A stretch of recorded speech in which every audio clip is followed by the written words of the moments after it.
Welcome to Study Session 12, African Response to the British Invasion of West Africa. Introduction. In this session, you will learn about how the British made inroads into West Africa. We shall also discuss the varied ways in which Africans responded to their onslaught. Learning outcomes. When you have studied this session, you should be able to discuss the British penetration into West Africa, explain the varied reactions of the peoples of West Africa to the British invasion of their territories, appraise West African reactions to the British. Terminology. Territory, a geographical area under the jurisdiction of a sovereign state, an area of interest. British inroad into West Africa. 1. Like other Europeans elsewhere in Africa, the British incursion into West Africa started before 1882. They began by engaging in the slave trade along the coast of West Africa, but when the slave trade was outlawed in Britain, British directed their efforts towards abolishing the trade and encouraging legitimate trade in African products, particularly palm oil in West Africa. At first, the need to abolish the slave trade, promote and protect trade in palm oil and other African products resulted in increased British presence in West Africa. Before the era of scramble for Africa, the British had taken over some forts and territories on the coast of West Africa to protect their traders, missionaries, and also to suppress the slave trade. British inroad into West Africa too. In the last 2 decades of the 19th century, when European powers scrambled for territories in Africa, the British no longer hid their pretensions to establish political control over many territories in West Africa. They stepped up intervention in local politics, which they exploited as a means of taking over African territories.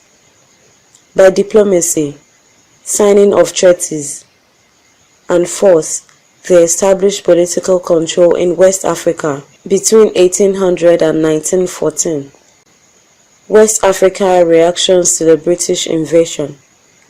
Africans in West Africa reacted in different ways to the British invasion of their territories. While some engaged the invaders in bitter military struggle to defend their independence and sovereignty, others cooperated and collaborated with them.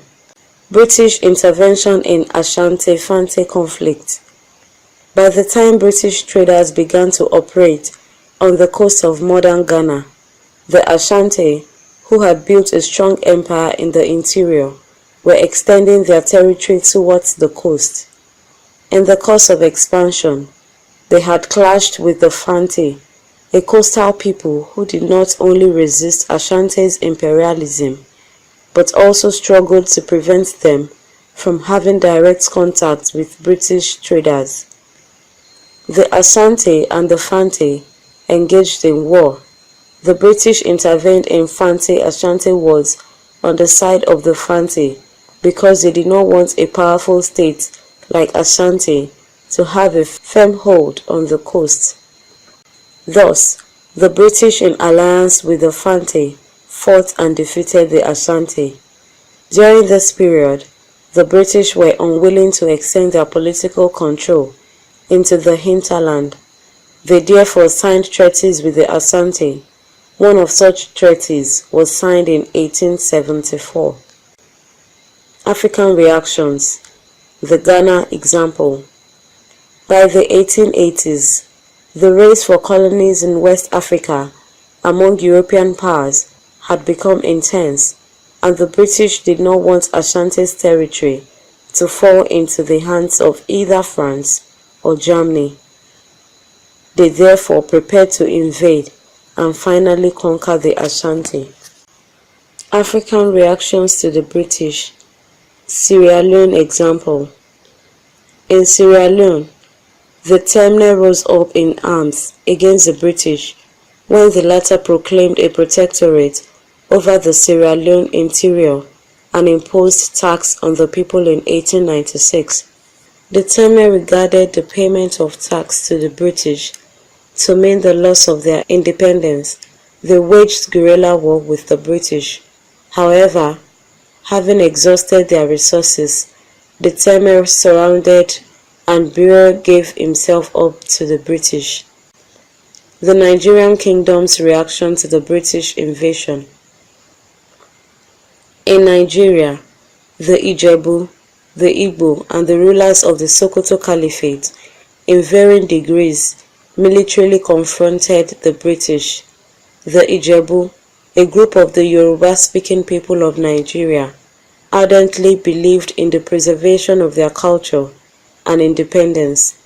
Thus, when the British threw out their Christian missionaries began to penetrate the Yoruba interior, the Ijebu disliked them through their territory and did not allow them to pass. The Ijebu, also as middlemen between the Yoruba and the hinterland and the coastal traders, also disallowed the interior people from passing through their territory to the coast, as this would deprive them of the economic benefit they derived from the middlemen position. Consequently, the Ijebu were able to maintain their culture and remain isolated from the British penetration when other areas of Yoruba land had been open to the British influence. The British intervention in the Yoruba wars made them more involved in the affairs of the Yoruba. In 1886, they had negotiated and signed a peace treaty with the warring parties in Yoruba land.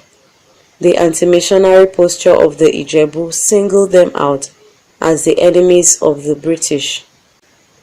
The British therefore decided to force the Ijebu to submission. The British soldiers captured Ijebu-Ode, their capital, and forced the Ijebu to accept British protection. Igbo resistance to the British in Nigeria. Another determined resistance to British invasion in Nigeria came from the Igbo in the eastern parts of the country. Between 1896 and 1914, the Igbo resisted the British using available forces at their disposal. The Western Igbo village communities organized a secret society called Fought the British until 1902, when its forces were finally crushed. Other Igbo people militarily confronted the invaders, but they were forced to surrender by the superior weapons of the British. Apart from the use of lethal weapons, the Igbo employed supernatural elements in combating the British. Some Igbo towns relied on local gods and ancestors to strike the invading troops blind, or scatter them with swarms of bees to make their guns backfire, or make the Igbo warriors bulletproof. Resistance in northern Nigeria. In the northern part of Nigeria, the emirs of the Sokoto Caliphate fought the British with strong determination.